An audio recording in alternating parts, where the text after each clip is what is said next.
ஹல்லேலூயா. சத்தமா சொல்லமா ஹல்லேலூயா. கர்த்தர் இந்த நாளை தந்தபடி நான் தேவாதி தேவனுக்கு நான் நன்றி செலுத்துகிறேன்.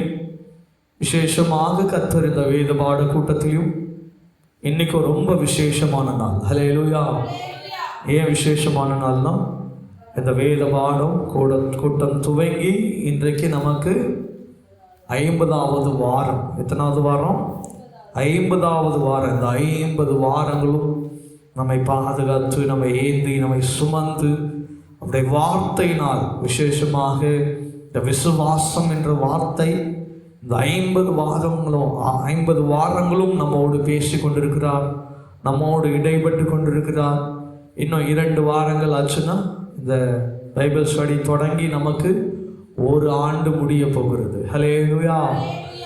அதை தொடர்ச்சியாக தடையில்லாமல் அநேக வார்த்தைகள் நம்மை உயிர்ப்பிக்கிறதாகவும் நம்மோடு இடைப்படுகிறதாகவும் கர்த்தர் நம்மோடு பேசிக்கொண்டே இருக்கிறார். ஹல்லேலூயா. இப்பொழுது கூட நம்ம விசுவாசமும் போராட்டமும் என்ற காரியத்தை நம்ம தியானித்து வந்து கொண்டிருக்கிறோம். கடந்த சில நாட்களாக கர்த்தர் இன்றைக்கும் இந்த விசுவாசத்தையும் இந்த போராட்டத்தை குறித்தும் நம்மோடு குறிப்பிட்ட நேரத்தில் நம்மோடு பேசுவாராக, நம்மோடு இடைப்படுவாராக. நீங்கள் எல்லாரும் உங்களுடைய வேதாகமத்தை அப்போஸ்தலனாகிய பவுல் எபேசியருக்கு எழுதின நிருபம் 6ஆம் அதிகாரம் அதனுடைய 10ஆம் வசனத்திலிருந்து 18ஆம் வசனம் வரைக்கும் இன்றைக்கி நாம் தியானிக்க போகிறோம். இந்த காரியங்களை இன்றைக்கி தியானித்து கர்த்தர் நம்மோடு பேசி மற்ற காரியங்கள் ஒரு வேளாண்டவர் பேசுவாரானால் அந்த காரியத்தையும் இன்றைக்கி நாம் தியானிப்போம். எடுத்தவர்கள் வாசிக்கலாம். அப்போஸ்தலனாகிய பவுல் எபேசியருக்கு எழுதின நிருபம் 6ஆம் அதிகாரம் அதனுடைய 10ஆம் வசனத்திலிருந்து நாம் வாசிக்க கேட்போம். கடைசியாக என் சகோதரரே, கர்த்தரிலும் அவருடைய சத்துவத்தின் வல்லமையிலும் பலப்படுங்கள். போதும். இங்கே அப்போஸ்தலனாகிய பவுல் இங்கே சொல்லப்படுகிறதான காரியம் என்னவென்று சொன்னால், என் ஜனங்களே, கடைசியாக உங்களுக்கு நான் ஒரு அறிவுரை சொல்ல விருப்பப்படுகிறேன். நம்ம எல்லாரும் ஒரு சில விஷயங்களை ஒருத்தரோடு பேசும் பொழுது ஒரு முக்கியமான காரியத்தை நம்ம பேச வேண்டும் என்று சொன்னால் நம்ம சொல்லுவோம், கடைசியாக ஒன்று சொல்லிக்க விரும்புகிறேன், கடைசியாக உங்ககிட்ட சொல்கிறேன் அப்படின்னு சொல்லி ஒரு சில காரியங்களை நாம் சொல்லுவோம். அப்படியாக தான் அப்போஸ்தலனாகிய பவுலும் எங்கே அவர் சொல்லப்படுகிறதான வசனத்திலே அவர் குறிப்பிட்டு சொல்லுகிறதான காரியத்தை பார்க்கும் பொழுது, கடைசியாக என் சகோதரரே, அவர் உங்களுக்கு ஒரு சகோதரனாக இந்த காரியத்தை உங்களுக்கு அவர் முக்கியமாக நீங்கள் இவைகளை செய்ய வேண்டும், இவைகளை நீங்கள் பின்பற்ற வேண்டும்.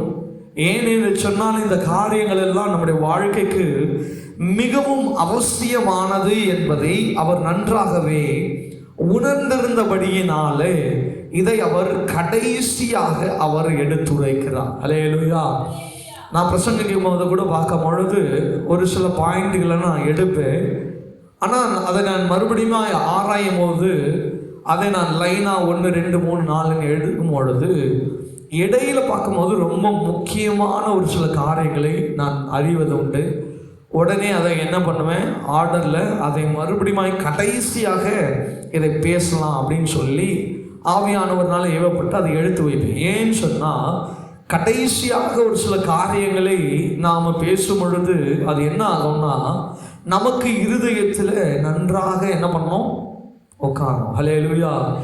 எக்ஸாமில் கூட பார்த்தோம்னா ஒரு சிலர் சொல்லுவாங்க, கடைசி நேரத்தில் போய் என்ன பண்ணாதீங்க, படிக்காதீங்க, அதெல்லாம் என்ன பண்ணாது, ஞாபகம் இருக்காது, எழுதுறது கஷ்டமாக இருக்கும்னு சொல்லுவாங்க. ஆனால் ஒரு சிலருக்கு எப்படி தெரியுமா, எனக்குலாம் அப்படி தான். கடைசியில் நம்ம என்ன படிக்கிறோமோ அதுதான் நமக்கு என்ன பண்ணோம், ஞாபகத்தில் இருக்கும். அதுதான் இங்கே அவர் சொல்ல விரும்புகிற காரியம், அவர் சொல்ல வருகிற காரியம். கடைசியாக நான் சொல்கிறேன்ப்பா, கடைசியாக உங்களோட நான் பேச விரும்புகிறேன், கடைசியாக உங்களுக்கு நான் ஒரு அறிவுரையை சொல்ல விரும்புகிறேன், கடைசியாக மிக முக்கியமான காரியத்தை நான் உங்களுக்கு சொல்ல விரும்புகிறேன் அப்படின்னு சொல்லிட்டு அவர் என்ன சொல்கிறாருன்னா, கர்த்தரிலும் அவருடைய சத்துவத்தின் வல்லமையிலும் நீங்கள் என்ன பண்ணுங்க, பலப்படுங்க. அவருடைய சத்துவத்தில் நாம் என்ன பண்ணணுமா, வல்லமையிலும் நன்றாக என்ன பண்ணணும்? பலப்பட வேண்டியதாக இருக்கிறது. ஹல்லேலூயா. அவர் என்ன சொல்ல விரும்புகிறார் என்று சொன்னால், நீங்க இயேசு கிறிஸ்துவுக்குள்ளாக இன்னும் அதிகமாக என்ன பண்ணுங்க?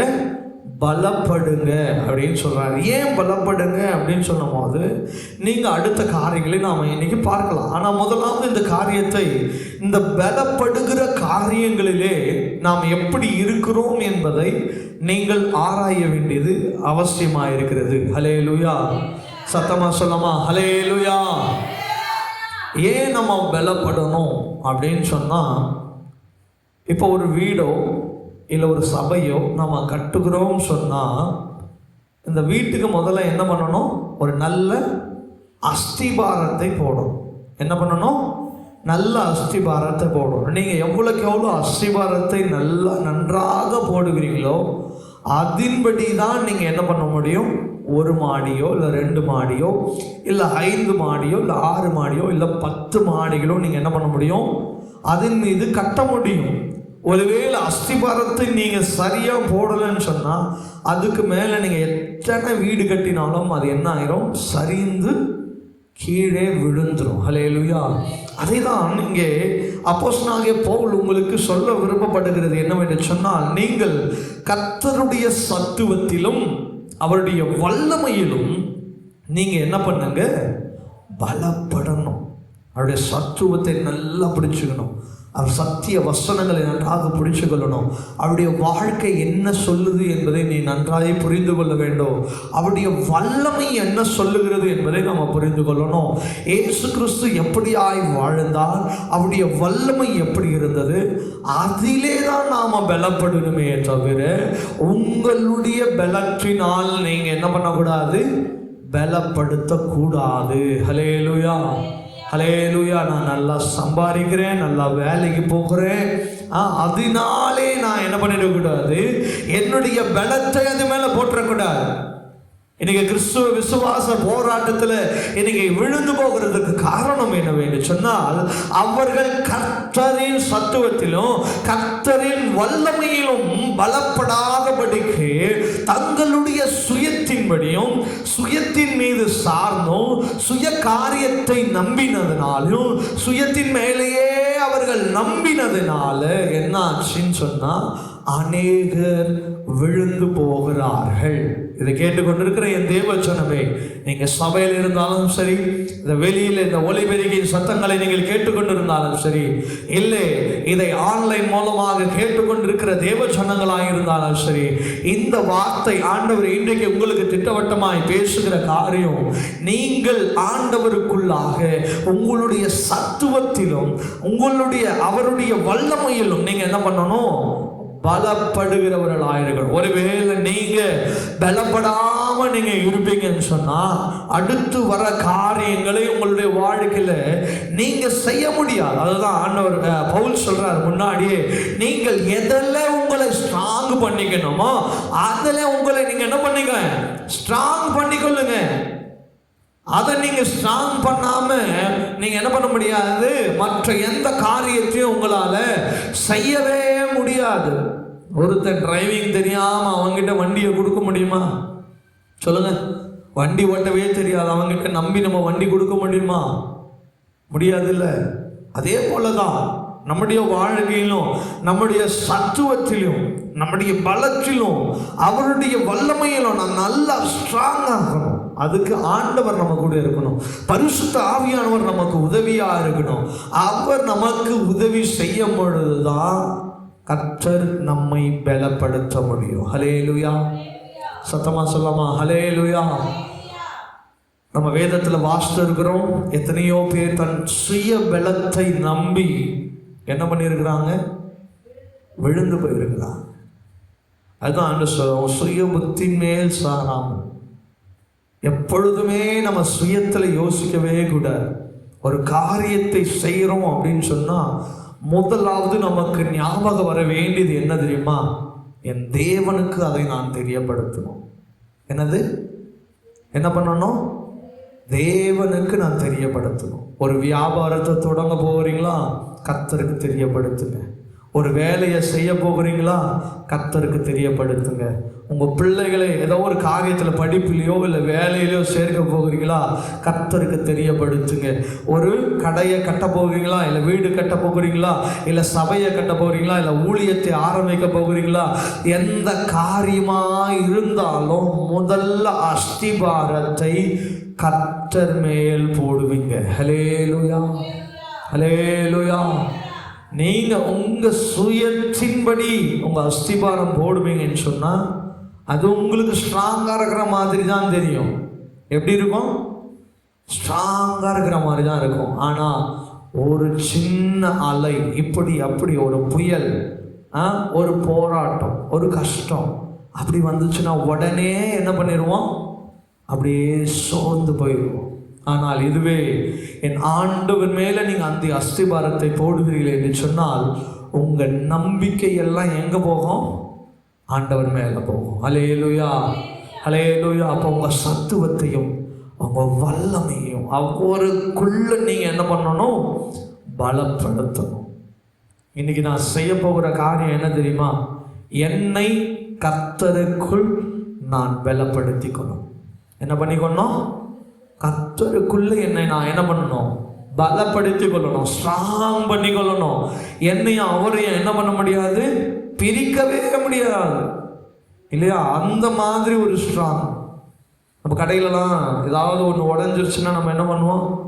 இந்த 10 ரூபா கொடுத்து அன்னபாண்டு இல்லைன்னா ஃபெவிக்விக் வாங்கி என்ன பண்ணிடணும்? ஒட்டிடும். ஒரு சில நேரத்தில் அது நம்ம கையை என்ன பண்ணிக்கும்? ஒட்டிட்டு அதை பிரிக்க முடியாமல் ரொம்ப கஷ்டப்படுவோம். அதுபோல தான் நீங்கள் பலப்படுகிறது என்று சொன்னால் உங்களையும் ஆண்டவரையும் என்ன பண்ணக்கூடாது? பிரிக்கவே கூடாது. எந்த காரியமாக இருந்தாலும் அது உங்களை பிரிக்கவே கூடாது. பிரிக்கவும் முடியாத அளவுக்கு நீங்கள் என்ன பண்ணணும்? பலப்பட வேண்டியது அவசியமாக இருக்கிறது.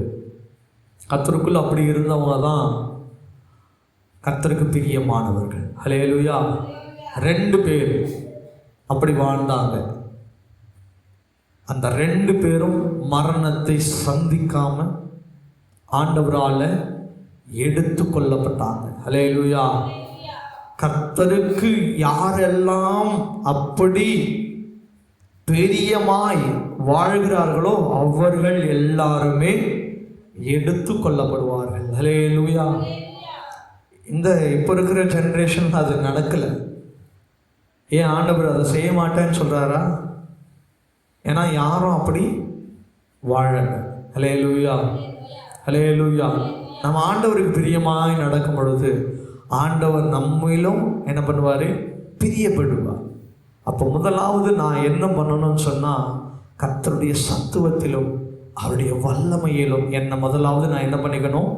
ஸ்ட்ராங் பண்ணி கொள்ளணும். ஏன் ஸ்ட்ராங் பண்ணி கொள்ளணும் அப்படின்றத நம்ம அடுத்தடுத்து நம்ம பார்க்க போகிறோம். 11ஆம் வசனம் சொல்லுகிறது, நீங்கள் பிசாசின் தந்திரங்களோடு எதிர்த்து நிற்க திராணி உள்ளவர்களாகும்படி தேவனுடைய சர்வாயுதத்தையும் தரித்து கொள்ளுங்க. ஏன் இப்போ நான் உங்களை ஸ்ட்ராங் பண்ண சொன்னேன் அப்படின்றது ஒரு அளவுக்கு உங்களுக்கு புரிஞ்சு கொள்ளும். ஏன்னா யார் உங்களை என்ன பண்ண போறாங்க? மேற்கொள்ள போறாங்க. நீங்கள் பிசாசின் தந்திரங்களோடு என்ன பண்ண போறீங்க? எதிர்த்து நிற்க திராணி உள்ளவர்களா இருக்கணும். பிசாசை நீங்க எதிர்க்கணும் அப்படின்னு சொன்னா நீங்க கர்த்தருக்குள்ள என்ன பண்ணிருக்கணும்? பலப்பட்டு இருக்கணும். ஏன் பலப்படுங்க பலப்படுங்க பலப்படுங்க? ஏன் என்ன பண்ண சொல்றோம்? சபைக்கு வாங்கன்னு சொல்லுகிறோம். ஏன் ஆண்டவரை தேடுன்னு சொல்றோம்? ஏன் ஆண்டவரை துதிங்கன்னு சொல்றோம்? ஏன் பாட்டு பாடுங்கன்னு சொல்றோம்? ஏன் ஆராதிங்கன்னு சொல்றோம்? ஏன் ஞானஸ்தானம் எடுங்கன்னு சொல்றோம்? ஏன் பரிசுத்த ஆவியை பெறணும்னு சொல்றோம்? ஏன் ஒவ்வொரு ஞாயிற்றுக்கிழமை சபைக்கு வரணும்னு சொல்றோம்? சபையில வைக்கிற கூட்டத்துக்கெல்லாம் வந்து கலந்து கொள்ளுங்கன்னு சொல்லுகிறோம். ஏன் பைபிள் ஸ்டடியில் ஆண்டவருடைய வார்த்தைகளை உங்களுக்கு சொல்லுகிறோம்? ஏன் உபவாசம் எடுக்கணும்னு நாங்கள் உங்களுக்கு சொல்லுகிறோம் அப்படின்னு சொன்னா இந்த பிசாசை நீங்கள் என்ன பண்ணணும்? எதிர்க்க திராணி உள்ளவர்களாக. என்னவா? திராணி உள்ளவர். அவர் சொல்லுவாங்க தெரியுமா? என்ன நீ எதிர்க்கிறதுக்கு உனக்கு திராணி இருக்குதா அப்படின்னு சொன்னா உனக்குள்ள என்ன இருக்குது? பலன் இருக்குதா என்னை மேற்கொள்ளுகிறதற்கு? இன்னைக்கு பிசாசை மேற்கொள்ளுகிறதற்கு அநேகருக்கு என்ன இல்லை? திராணி இல்லை. அதை தான் வசனம் சொல்லுகிறது. நீங்கள் பிசாசை எதிர்கொள்வதற்கு, நீங்கள் பிசாசை சந்திக்கிறதற்கு, நீங்கள் பிசாசை என்ன பண்ணணும், ஜெயம் கொள்ளுகிறதற்கு நீங்கள் திராணி உள்ளவர்களாக வேண்டும் என்று சொன்னால், நீங்கள் கர்த்தருடைய சத்துவத்திலும் வல்லமையிலும் முதலாவது நீங்க என்ன பண்ணணும், பலப்படணும். இன்னைக்கு விசுவாசமும் போராட்டமும் அப்படின்னு சொன்னா கேட்டுட்டோம், போராடிடும், விசுவாசம் இருந்தால் நமக்கு போராட்ட குணம் இருந்தால் போதும், ஜெயிச்சிடலாம் அப்படிங்கிறது அல்ல. நாம எப்படி உங்களை பலப்படுத்திக்கணும், அந்த திராணி உள்ளவர்களாக எப்படி மாறணும் அப்படின்னு சொல்லி ஆண்டவர் நமக்கு இன்னைக்கு வசனத்தின் மூலமாக தெரியப்படுத்துகிறார். நீங்கள் திராணி உள்ளவர்களாக மாற வேண்டும் என்று சொன்னால் முதலாவது கர்த்தருக்குள் நீங்க பலப்படணும். அது பலப்பட்டாதான் நீங்க என்ன பண்ண முடியும், பிசாசை நீங்க மேற்கொள்ள முடியும். பிசாசானவன ஏதோ கண்ணுக்கு தெரியாதவன் ஈஸியா மேற்கொண்டுட்டு போயிடலாம் அப்படின்னு சொல்லி நினைக்காதீங்க. யோபு அவன் திராணி உள்ளவனாய் இருந்ததினாலதான் பிசாசை மேற்கொண்டு அவன் ஜெயித்தான். ஆனால் நிறைய பேர் வேதாகமத்தில் பிசாசை எதிர்கொள்ள முடியாததுனால அநேக அவங்களுடைய பாவத்தினாலும் அவர்களுடைய காரியங்களினாலும் அவங்களுடைய சுய சித்தத்தின்படி சாய்ந்ததினாலும் சுய இச்சையின்படி வாழ்ந்ததினாலும் அவங்க கர்த்தருக்குள்ள பலப்படாம போனதுனாலும் கர்த்தருடைய வல்லமை அவங்க உணர்வதினாலும் அவங்க கர்த்தருக்குள்ள பலமே இல்லாததினால விழுந்து போய் கிடந்தாங்க. ஹல்லேலூயா, ஹல்லேலூயா. யாரெல்லாம் ஆண்டவருக்குள்ள பலப்பட்டாங்களோ அவங்கெல்லாம் என்ன பண்ணாங்க, ஜெயத்தை சந்தித்தாங்க. யாரெல்லாம் பலவீனப்பட்டாங்களோ அவர்களெல்லாம் பிசாசினால் சிக்குண்டு என்ன பண்ணாங்க, செத்தே அழிந்து போனார்கள். ஹல்லேலூயா, ஹல்லேலூயா. கேட்டுக்கொண்டிருக்கிற என் தேவ ஜனமே, நீங்க சிக்குண்டு மரித்து போகணுமா, இல்ல பிசாசை எதிர்கொள்ளுக திராணி உள்ளவர்களாக நீங்க மாறப்பட வேணுமா என்பதை கர்த்தர் இன்றைக்கு உங்கள் முன்பாக வைத்திருக்கிறார். நீங்கள் இதை ஆராய வேண்டியது மிகவும் அவசியமா இருக்கிறது. கர்த்தருக்குள் நான் பலப்படணும், கர்த்தருக்குள்ளா நான் மேன்மையாய் வாழணும், எல்லாவற்றையும் செய்யணும் அப்படின்னு நம்ம நினைக்கிறோம். ஆனால் கர்த்தருக்குள்ள என்ன செய்யணுமோ அதை நாம் செய்யாம நாம ஒரு காலமும் ஒரு நாளமும் நாம் என்ன பண்ண முடியாது, பலப்படவே முடியாது. நீங்கள் முதலாவது நல்லா தெரிஞ்சு கொள்ள வேண்டும், பிசாசை நீங்கள் எதிர்கொள்ள வேண்டும் என்று சொன்னால் கர்த்தர் உங்களுக்குள் காணப்படணும். ஹல்லேலூயா. ஒரு எடுத்துக்காட்டு உங்களுக்கு சொல்லுகிறேன். இயேசு கிறிஸ்து தன்னுடைய சீஷர்களை ரெண்டு பேராக என்ன பண்றாரு, அவருடைய ஊழியத்துக்கு என்று அனுப்புகிறார். அப்போ அவங்க அநேக அற்புதங்கள் அடையாளங்கள் அவர்களுடைய வாழ்க்கையில நடந்தது. ஹல்லேலூயா. அங்கே போய் அவர்கள் அற்புதம் அடையாளம் செய்யும் போது அவர்களே ஆச்சரியப்பட்டாங்க, என்னடா இது நம்ம ஜெபிக்கிறோம் நடக்குது அப்படின்னு சொல்லி. ஆனால் அவர்கள் இயேசு கிறிஸ்துவோடு ஊழியத்தில் இருக்கும் பொழுது அவங்களுக்குள்ள விசுவாசம் இல்லாததுனால ஒரு இடத்துல பிசாசை அவங்களால என்ன பண்ண முடியல, துரத்த முடியல. அந்த பிசாசை இயேசுவோடு கூட தான் இருக்கிறாங்க, இயேசுவோடு கூட தான் ஊழியம் செய்கிறாங்க, இயேசு கூடவே தான் 24 மணி நேரமும் இருக்கிறாங்க, 7 நாட்கள் இருக்கிறாங்க, 365 நாள் இருக்கிறாங்க, 3.5 வருஷமா இயேசு கூட தான் இருக்கிறாங்க. ஆனாலும் அவர்களால் பிசாசை என்ன பண்ண முடியல, மேற்கொள்ள முடியல. நல்லா கேட்டுக்கோங்க, இயேசு கூட இருந்த பிள்ளைகளுக்கு, இயேசுவை பின்பற்றினவர்களுக்கு, இயேசுவோடவே இருந்தவர்களுக்கு என்ன நடக்கல, பிசாசை மேற்கொள்ளுகிற வல்லமை அவர்களுக்கு இல்லாம போச்சு. ஆனா ஆண்டவர் சொன்னார், எதுவரைக்கும் நீங்க என்ன சார்ந்து இருப்பீங்க, இப்பேற்பட்ட விசுவாசம் உள்ளவர்களாய் நீங்கள் இருப்பீர்கள் என்று சொன்னால் ஒன்றும் செய்ய முடியாது. இதையெல்லாம் நீங்க செய்யணும்னா உங்களுடைய விசுவாசம் மாத்திரம் போதாது, அதோடு கூட ஒரு சில காரியங்கள் உங்களுக்கு காணப்படணும். அதுதான் உபவாசம், ஜெபம், அவருடைய வல்லமை, சத்துவம் அவருக்குள்ள நீங்க என்ன பண்றது, பலப்படுகிறது. ஹல்லேலூயா. நீங்க பிசாசை ஜெயிச்சிடலாம், அவன் எளியவன் தான், ஆனா அவனை நீங்க குறைவா என்ன பண்ணிடக்கூடாது, எடை போட்டுறக்கூடாது.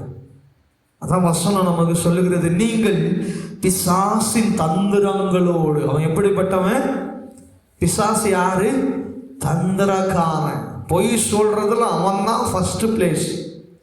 எப்படியாவது பொய் சொல்லி நம்மளை என்ன பண்ணுவான், ஏமாத்திடுவான். அவன் தந்திரக்காரன். பிசாசு யாரு? தந்திரக்காரன்.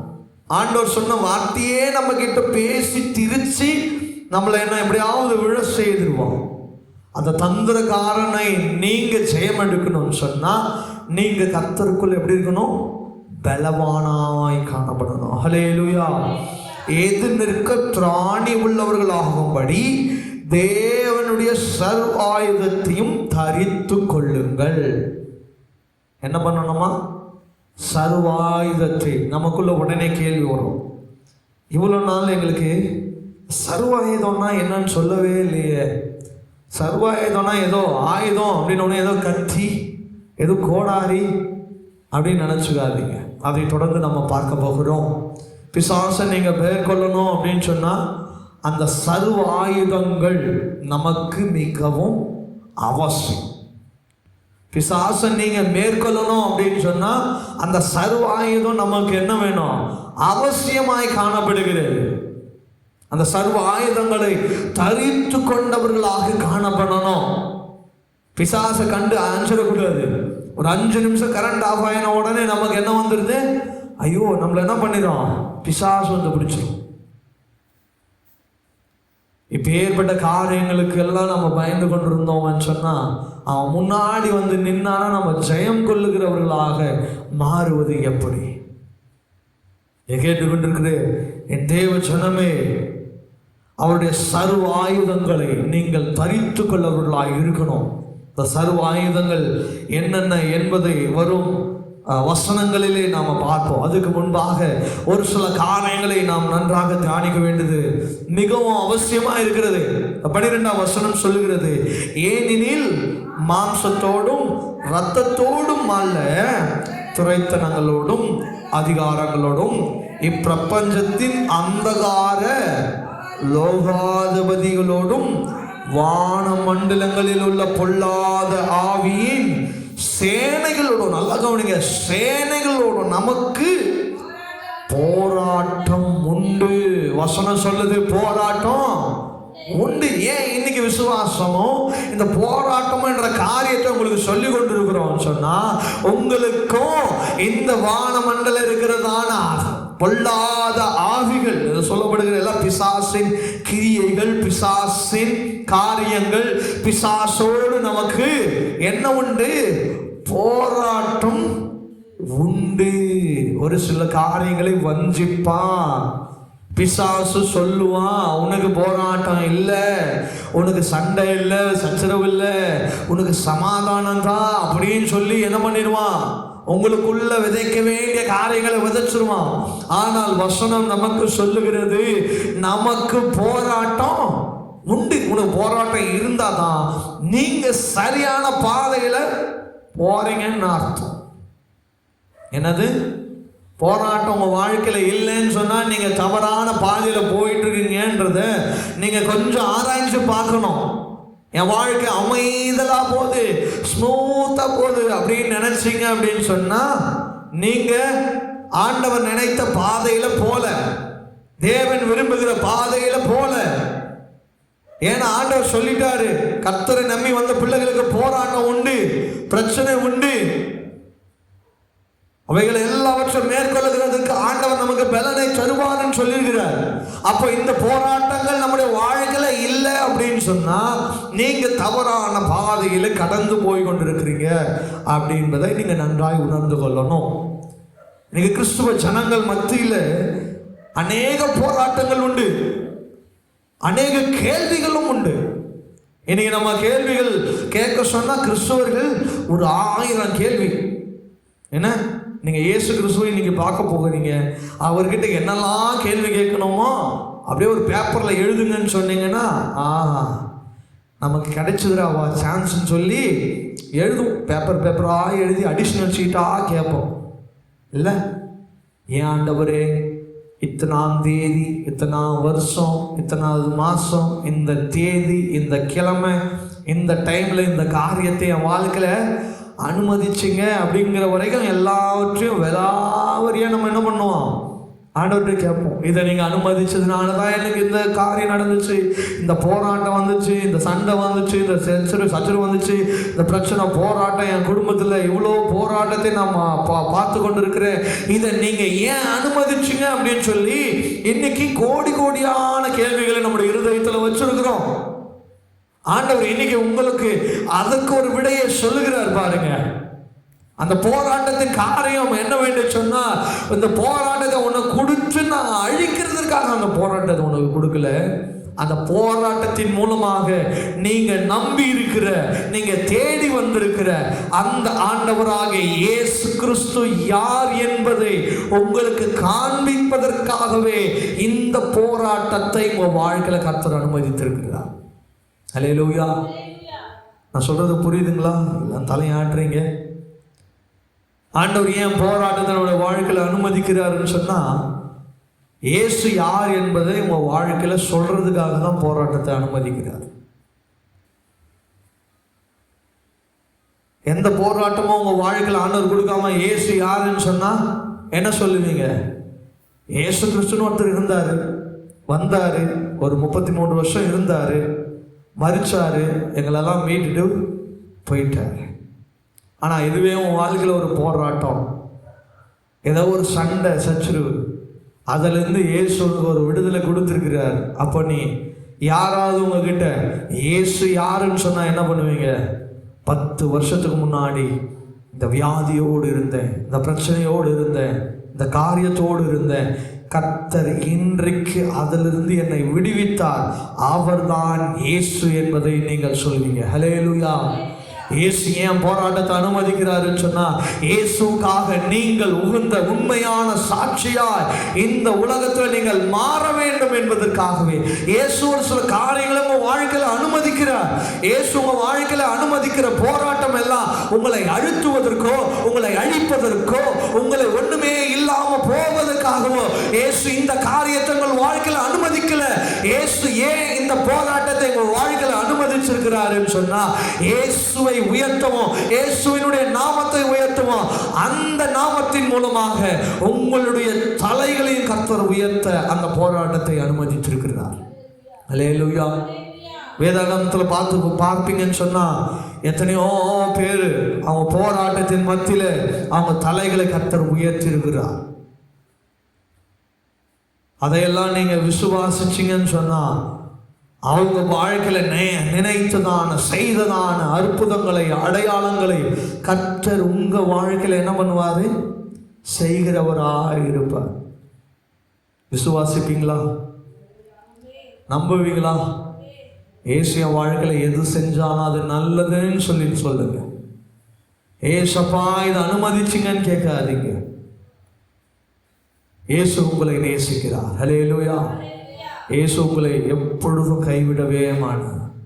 இயேசு உங்களுக்கு ஒரு போராட்டத்தை கொடுத்துட்டு கைகட்டி வேடிக்கை பார்க்க மாட்டார்.